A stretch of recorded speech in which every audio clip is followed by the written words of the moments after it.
itu asyafaqah alal khalqi kullihim, punya empati, punya kasih sayang ke semua makhluk. Bahwa takdir kita ada perbedaan itu ya wajar, tapi bahwa definisi itu nyata. Tadi beliau menyebut termasuk satu saudara atau satu komunitas dengan makhluk-makhluk Allah yang lain. Pernah suatu saat Nabi memuji ada seorang nakal itu diterima tobatnya Allah karena di jalan ketemu anjing, kemudian ngasih minum anjing itu dan Allah mengampuni. Meskipun secara hukum usul fikih tidak bisa digeneralisir. Misalnya kalau minumin anjing 1 surga, kalau 100 tambah surga. Nanti lupa minumin manusia gara-gara kebanyakan minumin anjing gitu. Tapi apapun itu faktanya ada cerita di hadis seperti itu. Kemudian menyangkut komunitas internasional yang beberapa diantaranya tentu beda agama, beda keyakinan. Saya mau membacakan cerita di kitab Ar-Risalah Al-Qusairiyah. Jadi saya hanya membantu referensi-referensi yang diajarkan guru-guru kita. Ar-Risalah Al-Qusairiyah adalah kitab kesayangan Mbah Maimun karena dulu Mbah beliau dapat ijazah dari Sayyid Umar Sato, kakaknya Sayyid Abi Bakar Sato yang punya kitab I'anatul Thalibin. Dan kitab itu dibawa ke Indonesia sampai ke saya sebagai murid beliau. Di antara yang disebut dalam Ar-Risalah Al-Qusairiyah ini Thariqatu Ahlil Ilm, kitab Ar-Risalah Al-Qusairiyah itu. Saya baca nasnya ya, atau ibaratnya atau teksnya. Sami'tu ba'dal ulama yaqulu istadhafa majusiyun Ibrahim al-Khalil alaihi salam faqala bisyarti an tuslima. Famarral majusiyu fa'awhallahu ta'ala ilaihi mundu khamsina sanatan nut'imuhu ala kufri falau nawaltahu lukmatan min ghairi antu talibahu bitahhiri dini. Famado Ibrahim alaihissalam ala athari hatta adrukahu wa atadharu ilaihi fasalau anisabab fadakarolahu dalik fa aslamal majusiyu. Jadi suatu saat Nabi Ibrahim itu kan terkenal Abu Duyuf, orang yang mesti menservis tamu-tamu itu. Kita tahu dulu itu tidak ada warung, tidak ada hotel, tidak ada, ya pokoknya tidak ada mall. Sehingga kalau orang pergi itu kelaparan betul. Bahwa orang kaya pun kelaparan karena melewati padang pasir itu. Kalau sekarang kan orang mau sowan kiai makan dulu. Karena takutnya di rumah kiai kan makan sungkan, jadi makan dulu nanti di kiainya tinggal kurang-kurang makan. Kalau dulu memang makan nih tamu itu wajib betul, kalau tidak ya kelaparan betul tamu. Sehingga cerita suatu saat di antara tamu itu berakidah, berfaham Majusi atau beragama Majusi lah gampangannya. Terus Nabi Ibrahim nggak mau, saya mau ngasih makan syaratnya Anda harus Islam. Akhirnya orang ini putus asa kemudian meninggalkan Nabi Ibrahim. Saat itu, saat orang itu meninggalkan Nabi Ibrahim, Allah memberi wahyu ke Nabi Ibrahim. Orang itu umurnya 50 tahun dan dia hidup karena tak kasih makan. Kata Allah, mundu khamsina sanatan nutimuhu ala kufri. Saya yang Tuhan saja ngasih makan dia 50 tahun tanpa syarat dia harus Islam. Kamu baru dimintai makan sehari mensyaratkan Islam. Walhasil terus Nabi Ibrahim mengejar orang Majusi itu, terus monggo-monggo makan di rumah saya. Singkat cerita terus orang Majusi itu tanya, kenapa Anda berubah pikiran? Terus Nabi Ibrahim cerita bahwa beliau ditegur Allah kemudian harus melakukan itu. Jadi cerita-cerita seperti itu banyak. Dulu kita dengar para kiai sering cerita ketika seorang Yahudi rumahnya diusir Amr bin As untuk pembangunan masjid. Ketika lapor ke Sayyidina Umar, masjid itu yang mengambil tanahnya orang Yahudi harus dikembalikan ke orang Yahudi. Dulu guru-guru kita juga sering cerita Sayyidina Ali itu pedangnya dicuri sama orang Yahudi. Ketika ketemu di pasar atau di jalan, kemudian Sayyidina Ali yakin itu pedangnya, dilaporkan ke Qadhi Surah. Setelah itu Sayyidina Ali diminta buktinya apa, saksinya siapa kalau itu pedang Anda. Saksinya Hasan dan Husain. Tapi kata hakim, Sayyid Hasan Husain itu keluarga Anda, tidak sah jadi saksi. Zaman itu Sayyidina Ali masih berargumentasi, waqad qala Rasulullah sallallahu alaihi wasallam Hasanun wa Husainun sayyidah syababi ahlil jannah. Tapi kata Imam Sureh tetap standar saksi itu tidak boleh dari keluarga. Singkat cerita, qadhinya itu pakai standar hukum usul fikih, al-qaulu qaulu sahibil yad. Yang dibenarkan adalah yang sekarang megang barang itu. Ketika nggak ada saksi, al-musaddaq, yang dibenarkan al-qaulu qaulu sahibil yad, yang dibenarkan ya yang megang barang itu. Singkat cerita dimenangkan oleh orang Yahudi tadi. Setelah dimenangkan Sayyidina Ali agak kecewa, masa seorang Amirul Mukminin sidang di pengadilan negeri kalah.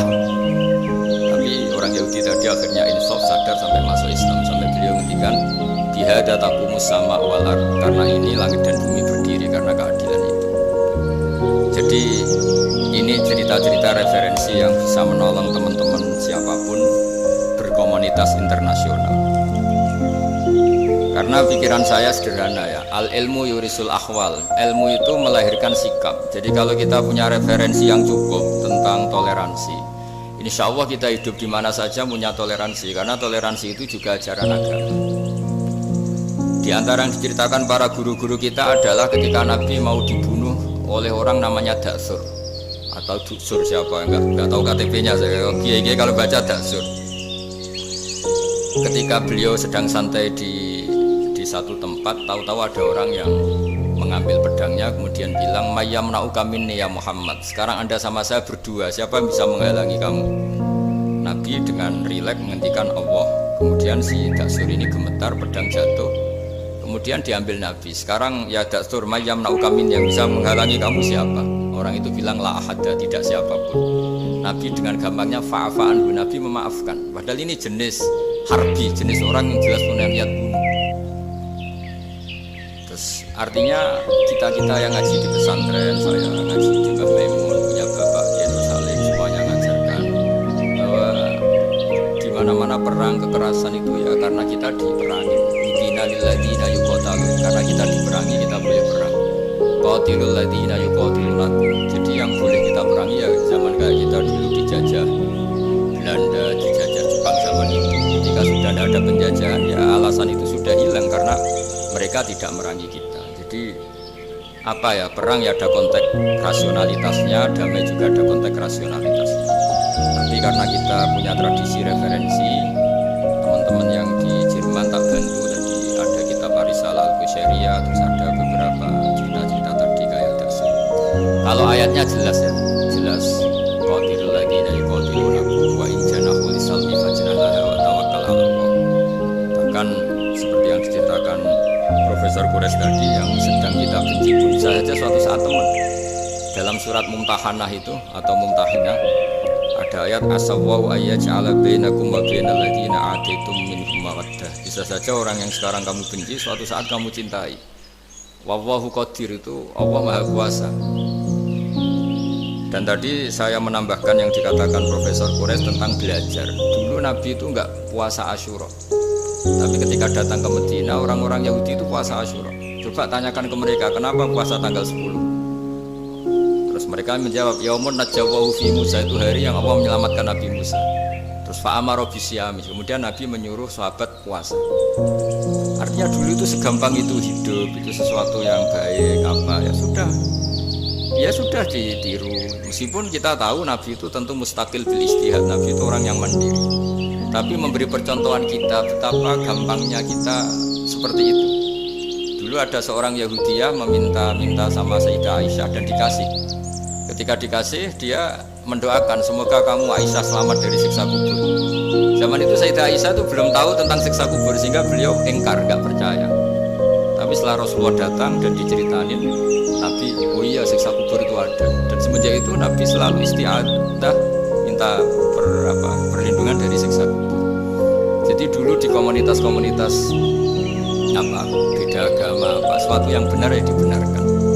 Makanya kaidah umum dalam interaksi antar agama itu la tusaddiquhum wa la tukadzibuhum. Ya kamu jangan bilang iya, jangan enggak, ya jangan bilang tidak, jangan iya. Jadi aturan ilmunya jelas la tusaddiquhum wa la tukadzibuhum. Ya artinya sesuai referensi ilmu lah kira-kira begitu. Terus yang terakhir, ini saya mohon maaf sama komunitas di Jerman karena saya ini pura-puranya aja sibuk, karena saya kira ini seberapa jam lagi saya ngajar ini. Nanti kalau saya ada ngajar di sini yang ngundang agak-agak dosa, jadi supaya sama-sama ada dosa ini saya ya nuruti jenengan. Tapi ya karena saya ngajar ini juga yang datang orang macam-macam, ada yang Kalimantan, Sumatera mau ngaji di sini. Ini seberapa jam lagi saya ngaji Sahih Muslim. Yang terakhir ini di halaman Kitabu Adabil Ulfa wal Ukhuwah halaman 285 dalam Ihya juz 2. Jadi kitab saya juz 2. Mungkin kalau beda cetakan yang jelas ikut Kitabu Adabil Ulfa wal Ukhuwah. Di sini diterangkan oleh Imam Ghazali dengan beberapa riwayat yang disebut al-jiranu salasatun, bertetangga itu ada 3. Jarun lahu hakun wahid, ada tetangga yang punya hanya 1 hak. Wajarun lahu haqqani wajarun lahu salah satu hukukin. Terus beliau cerita yang punya 3 hak itu ya tetangga, ya seagama, ya masih ada hubungan kerabat.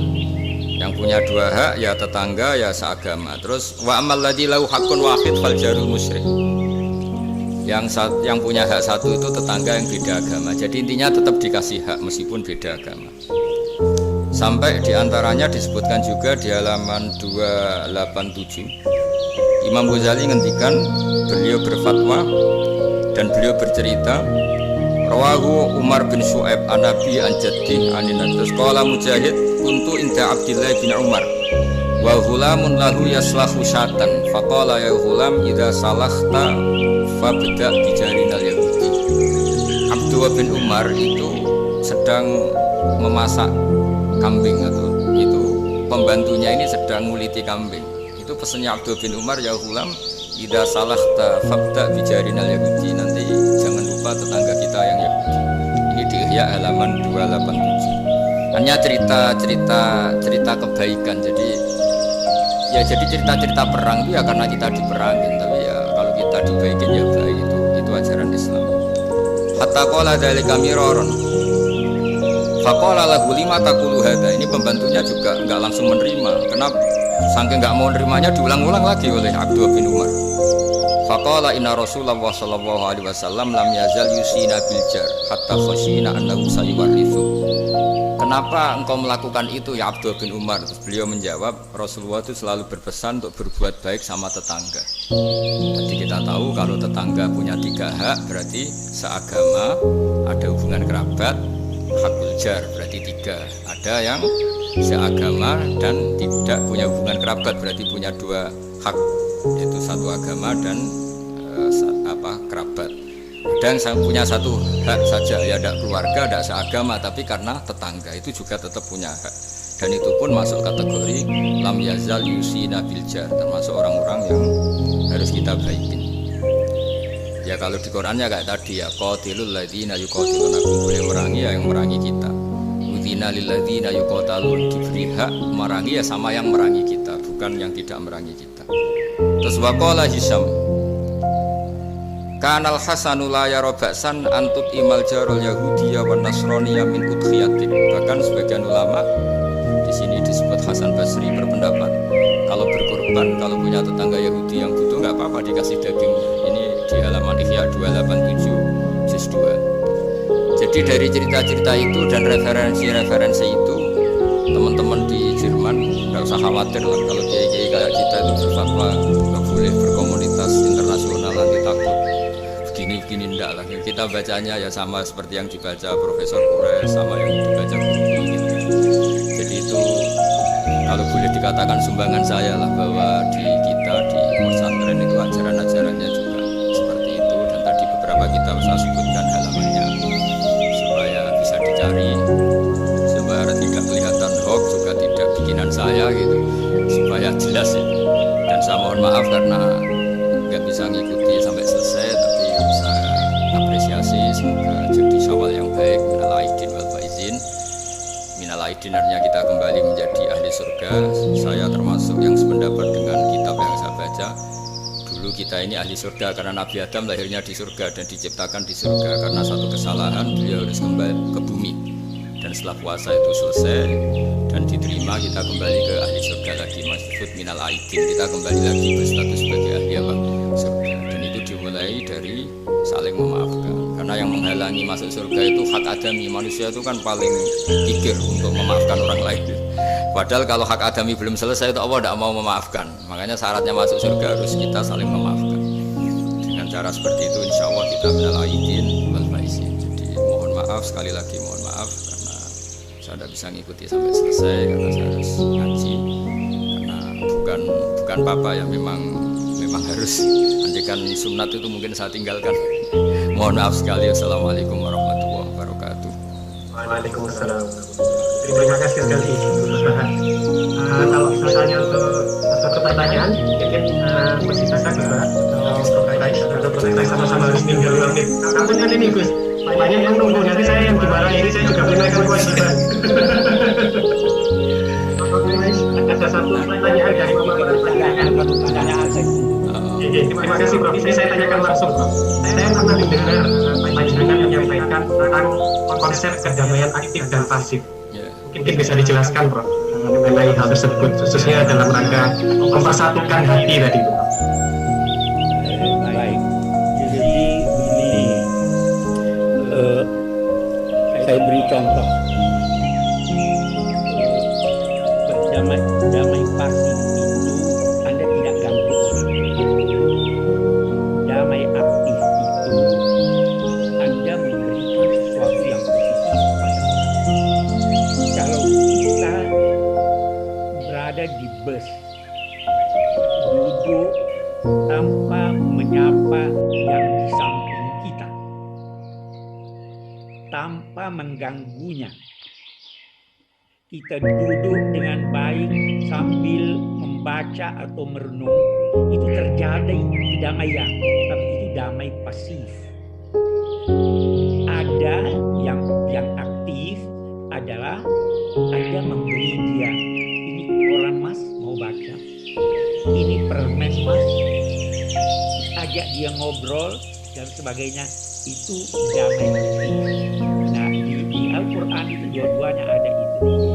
Dan idza khatabahumul jahiluna qalu salama. Kalau mereka itu disapa oleh orang-orang jahil, mereka tinggalkan salama. Saya berikan kedamaian, damaian pasif. Ya karena itu pesannya, kalau tidak bisa memberi, jangan ambil haknya orang. Kalau tidak bisa memuji, jangan celah dia. Kalau tidak bisa membantu, jangan juruskan dia. Itu damai pasif. Terima kasih. Terima kasih Pak Presiden. Sejatinya kami ingin berdoa juga, tapi tidak Pak. Insya Allah lain kali. Baik, hanya Prof Presiden. Saya selalu Prof. Terima kasih. Assalamualaikum. Terima kasih. Salam. Sekarang kita lompat kembali ke Gus Baha. Moga-moga beliau masih berkenan menjawab pertanyaan saya. Selamat Gus. Satu saja Gus. Panjenengan pernah menyampaikan apabila kebodohan itu merusak, tetapi sok pintar itu jauh lebih merusak. Mungkin panjenengan berkenan menyampaikan. Tentu ada bodoh yang benar-benar nggak ditoleransi Allah Ta'ala, yaitu bodoh tentang Tuhan. Kita dikasih nikmat Allah, dikasih bumi untuk dipakai tanpa bayar, dikasih oksigen, kemudian kita bodoh nggak tahu yang memberi siapa, itu kan bodoh betul. Tapi lebih merusak lagi ketika nggak ngerti mengklaim dirinya sebagai ngerti, karena itu artinya kan sesuatu yang harusnya larangan dimengerti, gara-gara kamu bilang itu ilmu, itu terus diilmukan. Jadi sesuatu yang salah tapi diilmukan, itu lebih ngeri karena menyesatkan. Saya beri contoh misalnya begini, kita di pondok itu kan ngaji jelimet lah. Jelimet itu ya detail, sehingga kita tahu lah bodoh yang paling nggak ditoleransi itu bodoh tentang Allah. Sehingga ketika pertama kita ngaji, awal wajibin alal insan ma'rifatullah, pertama yang harus kita tahu itu Allah. Kita sebagai warga negara Indonesia aja tahu presidennya siapa, bupati kita siapa, masa di buminya Allah tidak tahu yang bikin siapa, itu kan kebangetan. Itu bodoh, itu merusak, terutama bodoh dalam hal-hal yang harus ngerti, ya itu tadi ma'rifatullah. Tapi juga ada yang lebih fatal lagi, tidak ngerti tapi menyesatkan dengan klaim ngerti. Itu yang umat Islam zaman Imam Ghazali itu selalu mengingatkan bahayanya filsafat yang menyesatkan. Misalnya teori tentang Tuhan itu logos terus begini, itu jelimet sampai yang dengarkan aja nggak paham, yang ngomong juga masih nggak paham, apalagi yang mendengarkan. Tapi itu kan mengkaburkan teori Tuhan yang sejelimet itu. Padahal Tuhan bisa ditemukan dengan cara yang mudah. Tuhan itu siapa? Yang pokoknya yang menciptakan langit bumi itu namanya Tuhan. Tuhan itu siapa? Yang wujudnya paling awal itu namanya Tuhan. Tapi gara-gara diberi penjelasan seakan-akan jelimet ilmiah, padahal itu nggak bener, itu hanya nggak bener. Nah, itu lebih ngeri lagi karena orang akan bertuhan dengan cara yang salah. Ya kira-kira gitulah contoh ekstrimnya. Terus saya Terima kasih sekali Gus. gimana? Terus saya nambahi tadi. Apapun. Udah cukup ya? Akhir penutup permintaan dari kawan-kawan untuk berdoa, Gus. Oh iya. Untuk kami-kami yang di sini. Ya. Karena Prof. Siap tadi juga sudah melimpahkan panjenengan. Oh ya.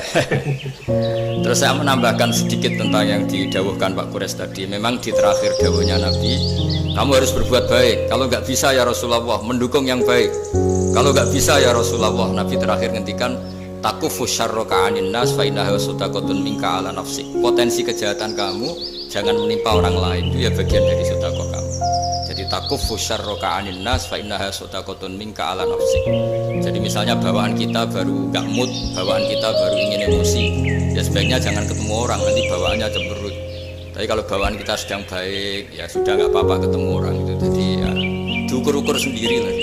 Makanya kalau sedang jatuh tempo kredit, banyak utang, nggak usah keluar, nanti bawaannya ketemu orang marah ya kira-kira gitu. Ya dihitung-hitung sendiri. Al-Fatihah. A'udzubillahi minasyaitonir rajim. Bismillahirrahmanirrahim. Shiratal ladzina an'amta 'alaihim. Bismillahirrahmanirrahim. Rahmatuka ya Ghafur ya Syakur ya Wadud. Allahumma shalli wa sallim wa barik ala sayyidina Muhammadin wa ala alihi wa sahbihi. Nas'aluka ya Allah bi anna lakal hamdu la ilaha illa anta al-hannan al-mannan ya samawati wal ardi ya hayyu ya qayyum. Nas'aluka ya Allah antar syukurna at-tasya wa ittida bi nabiyyika Muhammadin sallallahu alaihi wasallam. Rasulullah yas'alim ayatika yu'allimuhu kitab wal hikmata yusakkina kantal azizul hakim.